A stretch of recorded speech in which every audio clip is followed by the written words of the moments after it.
आपकी एक ही बेटी थी, डॉक्टर थी, रेप हुआ, मर्डर हुआ, उसके बाद जो राजनीति हो रही है, सीएम की भूमिका को लेकर क्या बोलेंगे? उन्होंने साफ कह दिया है कि सीपी नहीं हटेगी। সেটা ওনার রাজনীতি, ওনার उसका अपना बात है। हमको आम लोगों का बात तो नहीं है ये ना, ये तो उनका विचार है। उन्होंने अच्छे विचार लेंगे, विचार से आपने अच्छे विचार करके जो डिसीजन लेना है लेगा। सीएम की भूमिका को आप किस तरह से संतुष्ट हैं? नहीं, संतुष्ट होने से तो हम सीबीआई के पास नहीं जाते थे ना। ये तो बोलने का बात ही नहीं है। किन बातों को लेकर आप सीएम से खफा है कि उन्हें खफा नहीं है, उन्होंने कोई काम आगे नहीं बढ़ाया। जैसे उन्होंने 3 दिन के बाद पुलिस का आदमी हमारा पास गया था, उन्होंने एक संजय राय को खड़ा करके बोल रहा था ये हम पकड़ लिया, सब काम खत्म हो गया, हम फास्ट ट्रैक कोर्ट में उठा देगा और उसको फांसी दिला देगा। यही इसलिए तो हमको, लेकिन मेरा लड़की का साथ जो घटना घटी है, एक आदमी का कोई संभव नहीं था। और हम पहले से बोल रहा है डिपार्टमेंट का आदमी इसका अंदर युक्त है। अभी जो इस तरह से उन्होंने कहा है कि दिन रात प्रोटेस्ट हो रहा है, इसको बंद कीजिए, और दुर्गा पूजा का माहौल हो रहा है, उसमें शामिल। ये उनका बात है, उनको क्षमता है, सबको दुर्गा पूजा में ले जाएगा। हमको तो लगता है कोई दुर्गा पूजा इस साल नहीं करेगा तो भी वो मन वैसे खोला मन से नहीं करेगा। उनका मन में हमारा लड़की का विचार, वो हमारा लड़की को अभी पश्चिम बंगाल और सारा देश का अपना लड़की समझ रहा है। बॉडी डिस्चार्ज को लेकर आपने काउंसलर के ऊपर सवाल उठाया, क्या किया था उसने? हमारा वाइफ को सिग्नेचर करा के वो बॉडी लेके, क्या बोले, हम लोग यहाँ पड़ा हुआ था, वो बॉडी लेके मेरा घर चला गया। उसको तो हम नहीं बोला था ना। और एक बात बोले, जब मेरा लड़की को शमशान में जो पैसा लगता है वो फ्री कर दिया।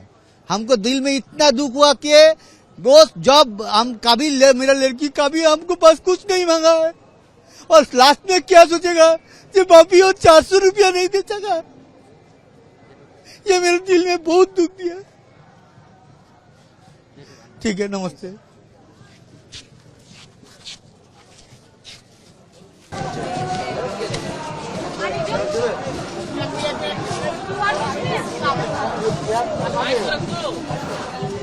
চেয়ারগুলো তো পুলিশের চেয়ার। তো কি হয়েছে?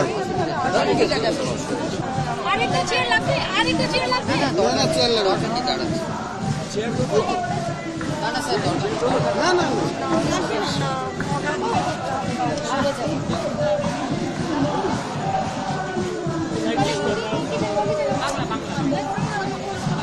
বলো, তোমাদের কি প্রশ্ন আছে বলো।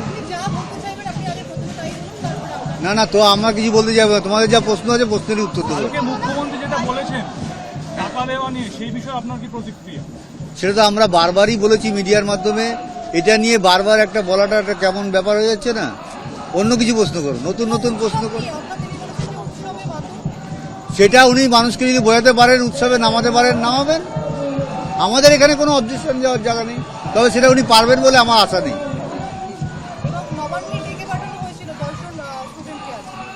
আমি তো প্রশাসনকে বলবো একটাই কথা, তাদের শুভবুদ্ধির উদয় হোক এবং সুষ্ঠু সমাধান করার রাস্তা খুঁজি।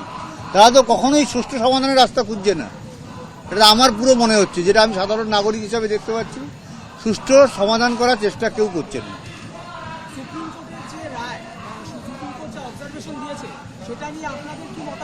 সুপ্রিম কোর্ট ভারতের সর্বোচ্চ ন্যায়ালয়, এবং তাদের উপরে আমাদের 100% ভরসা আছে, এবং সিবিআইয়ের উপরেও আমাদের ভরসা আছে। এবং আমরা যেটা জানতে পেরেছি, সিবিআই তার সঠিক রাস্তায় কাজ করছে। এই জন্যে আদালতকে তো আমরা কিছু বলতে পারবো না, আদালত সব ব্যবস্থা আমাদের বিচার দেবে।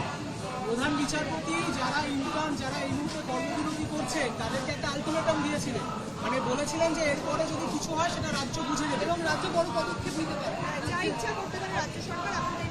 এটা প্রশাসন আর বিচারালয়ের বিষয়। প্রশাসন আশা করি শুভবুদ্ধি সম্পন্ন উদয় হবে এবং ছাত্রদের সঙ্গে সহযোগিতা করবে। ডাক্তাররা বলা হয় সাধারণত, আমি দেখেছি কোভিডের সময় আমার মেয়েকে নিয়ে আমি বিভিন্ন জায়গায় যেতাম, অনেক বয়স্ক লোক, তো আপনি আমাদের ভগবান, এইভাবে সে প্রণাম করে দিয়ে আমার মেয়ের পায়ে পড়তো। আজকে ভগবানের প্রতিরূপ রাস্তায় আর শয়তান যারা তারা নিশ্চিন্তে ঘরে ঘুমাচ্ছে। এটা তো আমাদের কাছে খুবই দুঃখজনক বিষয়। আপনি সিবিআই তদন্তে খুশি বললেন, কিন্তু এখনো কিন্তু একজন যে অ্যারেস্ট হয়েছে তারপরে কিন্তু আমরা অন্তত কোনো শুনুন, অ্যারেস্টটা তো বড় কথা নয়, অ্যারেস্টটা নিশ্চয়ই যারা যারা অপরাধ করে তারা অ্যারেস্ট হবে, এটা তো আশা রাখছি। একজনের উপর তো আমাকে আশা রাখতে হবে। একের পর এক ক্ষেত্রে সাসপেনশনের অর্ডার আমরা দেখতে পাচ্ছি, এমনকি আরজি করেও আমরা গতকাল দেখেছি 51 জনকে ঘুরতে দেওয়া থেকে বিরত করার একটা নির্দেশ দেওয়া হয়েছে। সেটা নিয়ে কি বক্তব্য আপনার? শুনুন, এই যে কলেজগুলোতে এই পরিস্থিতি আমি আজ পর্যন্ত কোনোদিন জানতাম না। আজকে আমার মেয়েটা মেরে সমস্ত মারা গিয়ে সমস্ত কলেজগুলোকে মানে পরিষ্কার পরিচ্ছন্ন করার চেষ্টা করছে। শিক্ষা, স্বাস্থ্য শিক্ষা ব্যবস্থা যে আজকে চেষ্টা করছে, এর জন্য স্বাস্থ্য শিক্ষা ব্যবস্থার প্রতি আমি অসংখ্য কৃতজ্ঞ। এই ঘটনা যদি আরও 1 বছর কি 6 মাস আগে ঘটানো হতো, নিশ্চয়ই আমার মেয়েটার সঙ্গে এরকম একটা জঘন্য অপরাধ ঘটতো না, আমার এটা বিশ্বাস। ডাক্তারি পড়ুয়া যে 5 দফার দাবি রেখেছেন, তার মধ্যে সিপি অর্থাৎ পুলিশ কমিশনার বিনীত গোয়েলের পদত্যাগ চাইছেন। অন্যদিকে মুখ্যমন্ত্রী তিনি বলছেন যে ল অ্যান্ড অর্ডার বোঝেন বিনীত গোয়েল, তিনিও পদত্যাগ করতে চেয়েছিলেন, কিন্তু তিনি ল অ্যান্ড অর্ডার বোঝেন। সেটা বিনীত গোয়েলের আর মুখ্যমন্ত্রী আমাদের, তার দুজনেরই ব্যাপার। এই ব্যাপারে কিছু মন্তব্য করা মনে হয় আমার উচিত হবে না। তবে ছাত্রদের দাবিটা ন্যায্য, এটাও বলবো। ছাত্ররা বিনীত গোয়েলের পাশাপাশি আজকে আবার স্বাস্থ্য সচিব সহ আরো 3 কর্তার এইবার বলছি, এটা তো পরিষ্কার বোঝা যাচ্ছে, স্বাস্থ্য দপ্তর যদি প্রশ্রয় না দিত আজকে এইরকম ভাবে কলেজগুলোর এত অবনতি ঘটতো না। স্বাস্থ্য দপ্তর অবশ্যই প্রশ্রয় দিয়েছে যারা অন্যায় করে অপরাধীদের। এটা ভীষণ অন্যায়। শিক্ষা ব্যবস্থাকে ভেঙে দিতে যারা চায়, সবসময় আমি তাদের বিরোধিতা করব, যে কোনোভাবে, যে কোনো অবস্থায়। তাহলে আপনারা এই পদত্যাগগুলো সমর্থন করছেন পরিবারের তরফ থেকে, যে দাবিগুলো উঠছে? অবশ্যই ছাত্রদের দাবি ন্যায্য মনে করেই তো আজকে রাত্রি এই 2টো বাজে 1টা বাজে আমরা ওদের পাশে এসে দাঁড়াবার চেষ্টা করেছি, এবং তাদের যে আন্দোলন তার যৌক্তিকতা আছে বলেই তাদের পাশে এসে দাঁড়ানোর চেষ্টা করেছি। ছাত্রদের পাশাপাশি বিভিন্ন রাজনৈতিক দল, তারা কোনো রাজনৈতিক দল স্বাস্থ্যমন্ত্রী এবং স্বরাষ্ট্রমন্ত্রীর পদত্যাগ দাবি করছেন, কেউ মুখ্যমন্ত্রীর পদত্যাগ দাবি করছেন। কি বলবো, রাজনৈতিক দলের ব্যাপারে রাজনৈতিক দল তার নিজের সিদ্ধান্ত নিজের নিচ্ছে, সে তো আর আমাদের যে মনের ব্যথা সেটা তো অত বুঝছে কিনা জানি না। তারাও যে যারাই মানে এই ব্যাপারটা নিয়ে আন্দোলন করছে, আমরা সবসময় তাদের পাশে আছি। যেই স্বাস্থ্যমন্ত্রী, শিক্ষামন্ত্রী বা মুখ্যমন্ত্রীর পদত্যাগ কি যৌক্তিকতা আছে দাবি? না, এটা আমরা বলতে পারি না, এটা আমরা বলতে পারি না। এই বিষয়ে আমরা কেন বলবো? আজকে সাধারণ লোক যে রাস্তায় নেমে আমাদের পাশে দাঁড়িয়েছে, আজকে এই যে কথাগুলো বলতে পারছি তাদের জন্যই বলতে পারছি। অনেক ক্ষেত্রে অনেকেই বলছেন যে এবার উৎসব বা পুজো সেটাতে কাটছাট করা হোক, এমনকি অনেক সেটা যদি ওনার ক্ষমতা থাকে মানুষকে উৎসবে মাতাবেন। আমি তো মনে হয় আর সব লোক আজকে বিচারের আশায় এই বিচার পাওয়ার উৎসবে রাস্তায় নেমেছে এবং রাজপথ দখল করেছে। এবং আজকে যাদের বলছি, কয়েক হাজার ছাত্রছাত্রী, ডাক্তারি পড়ুয়া যাদের স্বাস্থ্য ব্যাপারে পরিষেবা দেওয়ার কথা, তারা আজকে রাস্তায় এসে বিভিন্ন দাবি দাওয়া নিয়ে আন্দোলন করছে। সুতরাং সেটা টোটাল তাদের দায়িত্ব নিতে হবে। তারাও তো নিশ্চয়ই কাজে ফিরতে আগ্রহী যারা আন্দোলন। অবশ্যই আমার যেটুকু ধারণা, যারা এই চিকিৎসা ব্যবস্থার সঙ্গে যুক্ত, তারা সব সময় পেশেন্টদের মানে যারা অসুস্থ ব্যক্তিদের এত ভালোবাসে, তারা যে 36 ঘন্টা 38 ঘন্টা 48 ঘন্টা ডিউটি করে, তারা এটাকে কোনো কিছু মনেই করে না, আমার ধারণা। কোনো জায়গা থেকে এই কথা বলা হচ্ছে এবং সুপ্রিম কোর্টের রাজ্য সরকারও বলেছে যে এই জুনিয়র ডাক্তারদের যে আন্দোলনের ফলে অনেক রোগীর মৃত্যু হচ্ছে। এই ব্যাপারে আপনাদের শুনুন, এই ব্যাপারে তো আমরা কোনো পরিসংখ্যান জানি না, সুতরাং এই ব্যাপারে আমরা মন্তব্য কি করে করবো?